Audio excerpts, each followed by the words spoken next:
Assalamualaikum warahmatullahi wabarakatuh. Perkenalkan, nama saya Rizky Danan Pratama. Di sini saya akan mempresentasikan tentang teknik penganggaran modal. Materi yang dipelajari yaitu 1. The capital budgeting use process. 2. The relevant cash flow. 3. Finding the essential investment.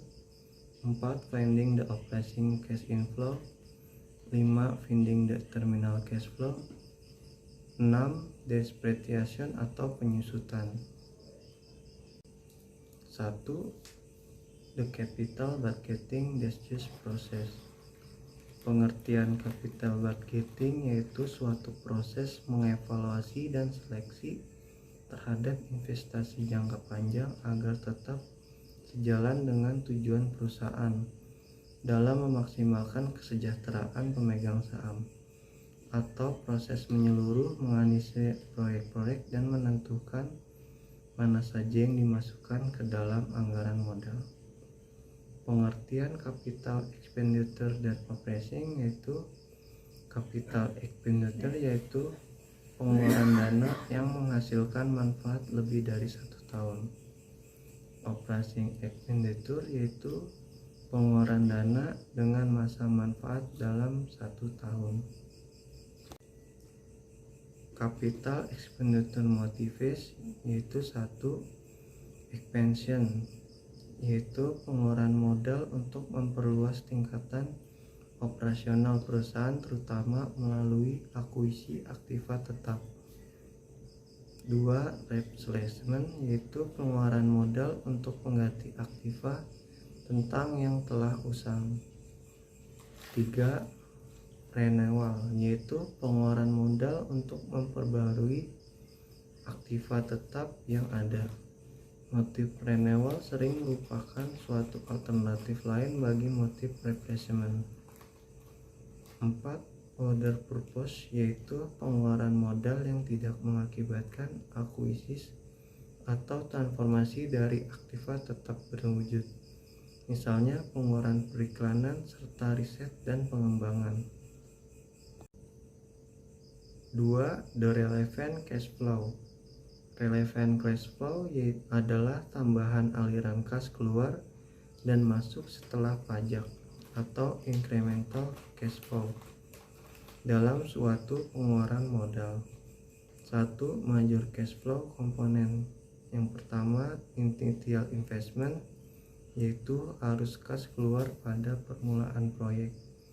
2. Operating cash inflow yaitu tambahan arus kas masuk setelah pajak yang dihasilkan dari pemanfaatan proyek selama umur proyek. 3. Terminal cash flow.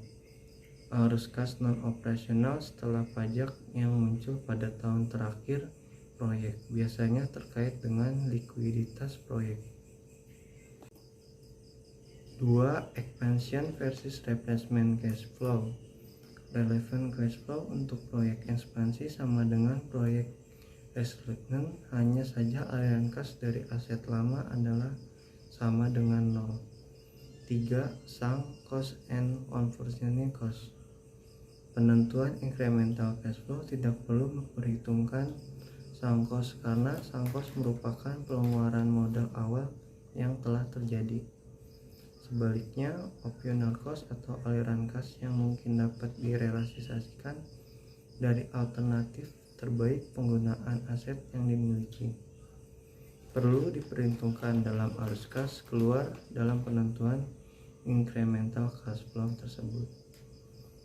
Lalu yang keempat, international capital budgeting and long term investment adalah anggaran pengeluaran modal internasional berbeda dengan anggaran pengeluaran modal domestik karena arus kas terjadi dalam mata uang asing, lalu sangat potensial untuk menghadapi resiko politik.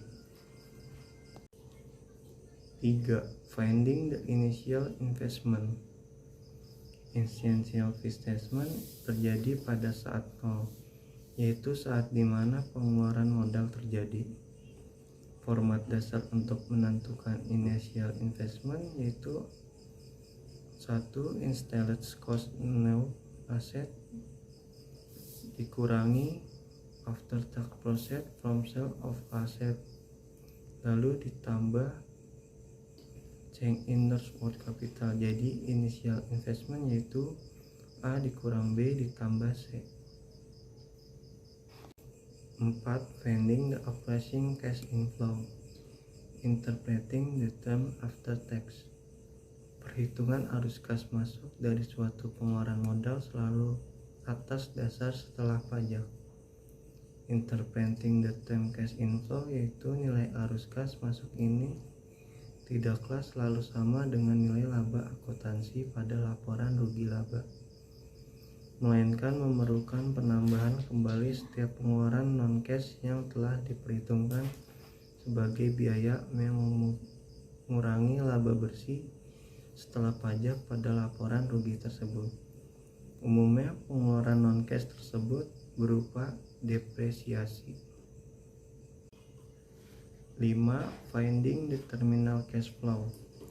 Terminal cash flow adalah arus kas yang terjadi sehubungan dengan penghentian atau likuidasi proyek pada akhir umum ekonomisnya, di mana proses from sale of new and old assets sering disebut salvage value atau nilai sisa, yang mencerminkan nilai bersih removal cost atau clean up cost yang diharapkan pada saat penghentian proyek. Perhitungan pajak tergantung pada nilai jual aset dibandingkan dengan nilai buku. Jika harga jual lebih besar dari nilai buku, pajak merupakan arus kas keluar. Harga jual lebih kecil dari nilai buku, ada rabat pajak. Harga jual sama dengan nilai buku, tidak ada perhitungan pajak. Change in net working capital yaitu nilai ini akan sama besar dengan nilai bersih perubahan modal kerja pada initial investment. 6. Depresiasi penyusutan. Metode penyusutan depresiasi yaitu 1. Aktiva tetap atau aset tetap mempunyai nilai yang semakin berkurang dari suatu periode ke periode berikutnya. Dengan demikian, nilai aktiva tetap akan menjadi turun apabila sudah dipakai atau digunakan dalam periode tertentu. Namun, ada aktiva tetap yang nilainya tidak akan turun, melainkan akan semakin tinggi nilainya, yaitu tanah.